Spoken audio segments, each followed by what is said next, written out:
Thank you Bang Radit Timothy atas Ronald jauh-jauh datang ke kantor gua. Makasih udah mau jauh-jauh ke sini thank you lo loh. Bang udah diundang ke kantornya. Sama-sama. Ya beginilah, gue baru kelar syuting juga tadi barusan. Terus sambil nungguin lo tadi sempat makan juga. Ini tim lo Iya, ini semua. tim gua. Ini Kayak tim gue gua. pernah lihat dia deh di mana ya? Ada di konten lo gak sih? Ada. Yang Kadang dia sering pakai muncul. jam apa gitu? Dia ngonten juga kadang soalnya. Yang lo jamnya kenapa gitu ya? Oh, jamnya kebalik.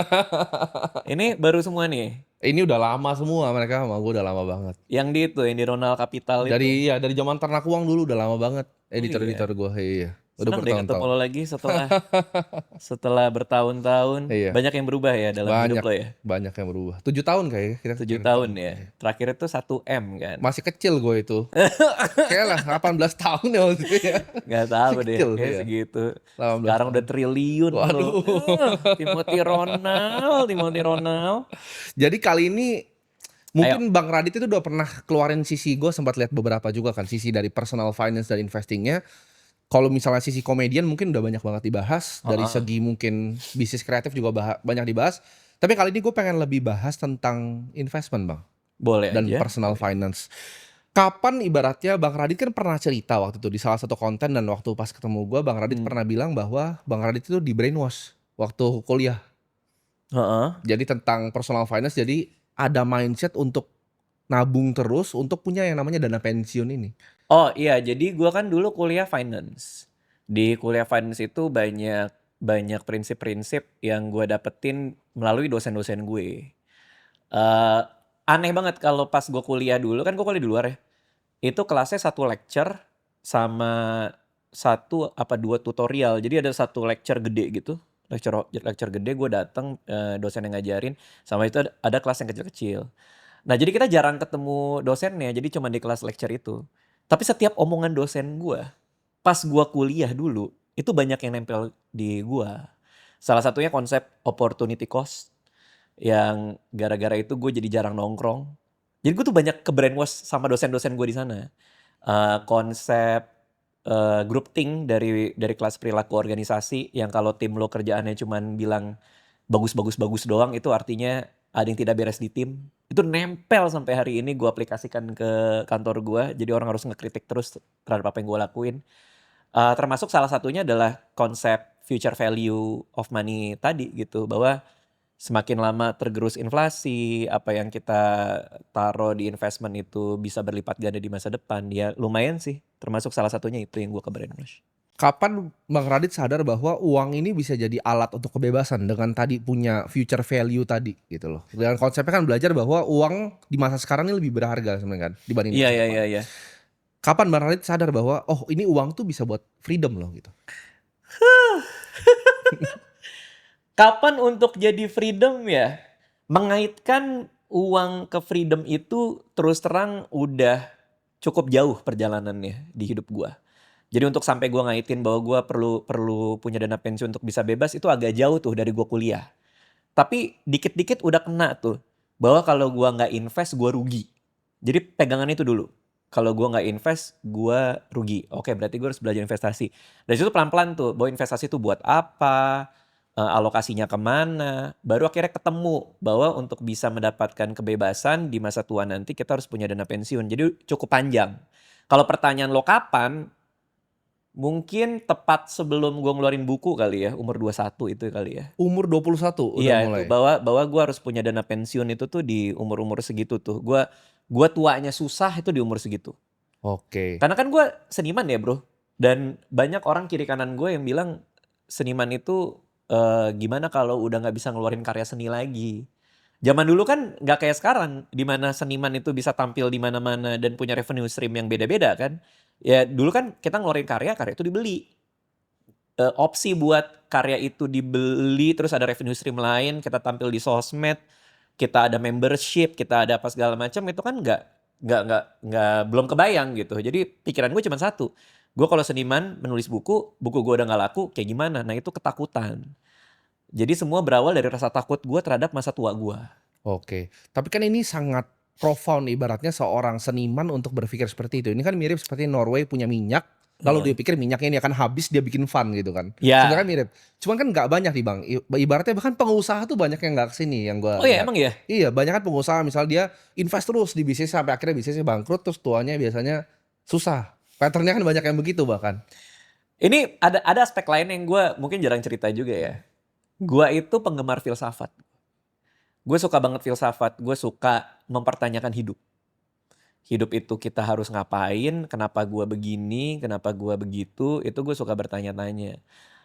Kalau kata salah satu filsuf lama itu a mind life itu apa di orang yang hidup yang tidak ya orang yang hidupnya tidak mengeksaminasi apa ya examine itu apa sih memperhatikan Memperhatikan, melihat lah gitu ya menganalisa. menganalisa hidup yang tidak dianalisa adalah hidup yang tidak worth it untuk dijalani.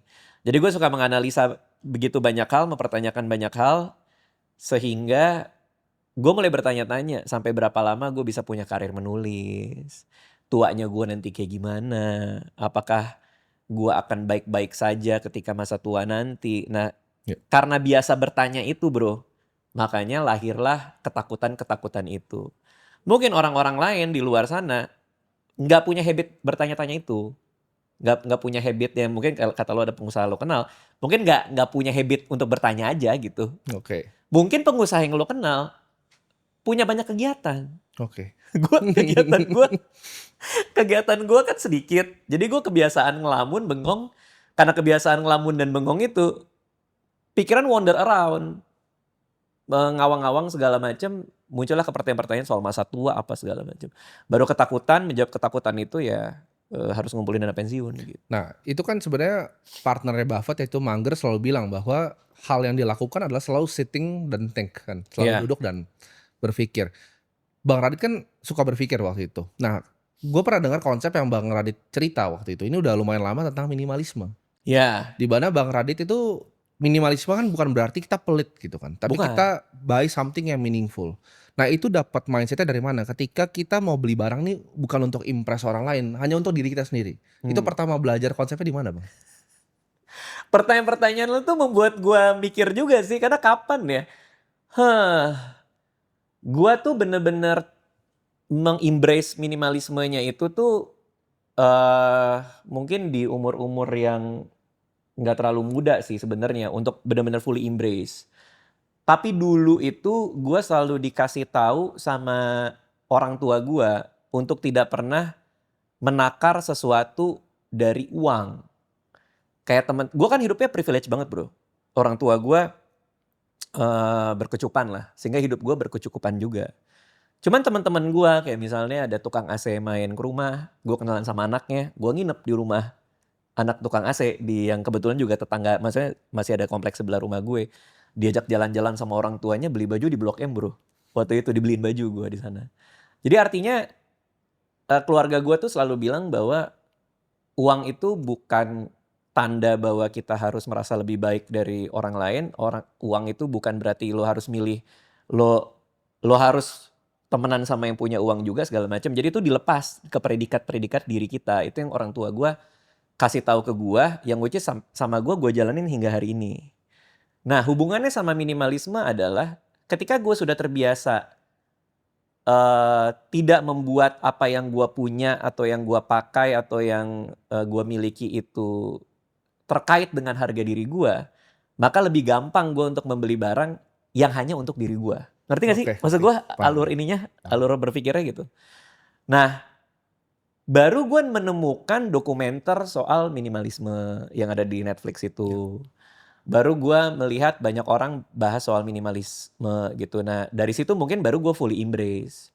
Tapi bahwa seednya itu ada dari kecil ditanemin untuk membantu gue berpikir ke arah sana ya mungkin dari berapa tahun yang lalu. Tapi gue fully embrace ketika udah ada coin that term itu, ada orang nge-coin term itu. Kan selama ini kan gue nggak tahu ada termnya bahwa ini namanya minimalisme gitu. Oke. Kalau kita ngomong minimalisme kan berarti membeli barang-barang yang Bang Radit suka dan untuk hanya diri sendiri. Betul. Nah mungkin pertanyaan simpel adalah apa sih barang-barang itu yang mungkin Bang Radit atau hal ya bisa jadi experience, bisa jadi barang. Bang Radit kan orang yang ibaratnya saya pernah dengar udah pernah mencapai dana pensiun, nanti kita akan bahas. Ya 2019. Ya. Tapi dari situ kan berarti banyak spending nih yang dicoba-coba untuk minimalisme tadi. Oh saya Iya sukanya banget. ini, sukanya ini, sukanya ini. Apa menurut Bang Radit top spending, either itu experience, either itu barang yang Bang Radit ngerasa paling dapat joy dari situ? Dapat joy. Iya, dapat senang dari situ, spending. Bro, 100% liburan bersama keluarga sih. 100%. 100%. Karena sekarang bukan bisnis ya. Sekarang tujuan gua adalah making memory gua. Gua umur udah 40 tahun, 41 gua. 41 Baru ya. ulang tahun gua bulan lalu. Angka harapan laki-laki Indonesia berapa? 74, 75 Ya. mungkin. Which is gue udah setengah jalan lebih Lebih ya. lebih setengah jalan. Now I'm counting down, bro.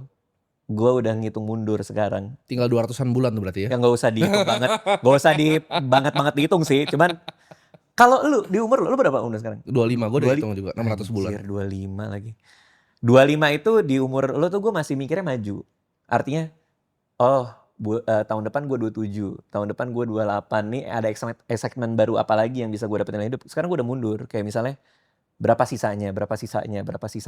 Bukan yang kayak, bentar lagi 27, nambah, tapi udah berapa dari kuota harapan hidup itu gitu. Ya mudah-mudahan sesuai harapan hidup dan lebih ya. Tapi kita gak pernah tahu nasib ya. Itu sama banget lagi Bang, gue udah hitung mundur juga. Nah berarti lo lebih visioner dari gue pas umur 25 berarti. Karena 25 gue gak pikiran itu. Okay. Gue kepikiran pas 40 kemarin. Karena 40 mungkin karena 40 kali ya. Udah ada angka baru ya. Kepikiran. Nah sehingga sekarang pertanyaan gue adalah di waktu yang sudah dihitung mundur itu apa yang mau gue lakuin dengan uang gue. Oke. Nah ternyata gue nemu jawabannya, gue harus making memory. Lebih konkretnya lagi, gue harus making story. Gue harus bikin cerita. Jadi sekarang fokus gue adalah di cerita apa yang bisa gue dapat dari barang yang gue beli. Cerita apa yang bisa gue dapat dari uang yang gue spend untuk pengalaman atau apapun. Maka kemarin gue habis liburan bro akhir tahun. Sama anak-anak gue, kita ke Singapura. Saya sempat lihat. Hah? Ada beli jam juga kan? Beli strap. Oh, beli strap. Lo kasih api-api itu ya gue kan. Beli strap. Wah itu gue memanfaatkan waktu gue. Karena memori jadi keisi gitu. Gue bonding sama anak gue segala macem. Dan buat anak gue itu jadi memori yang masuk ke kepala mereka.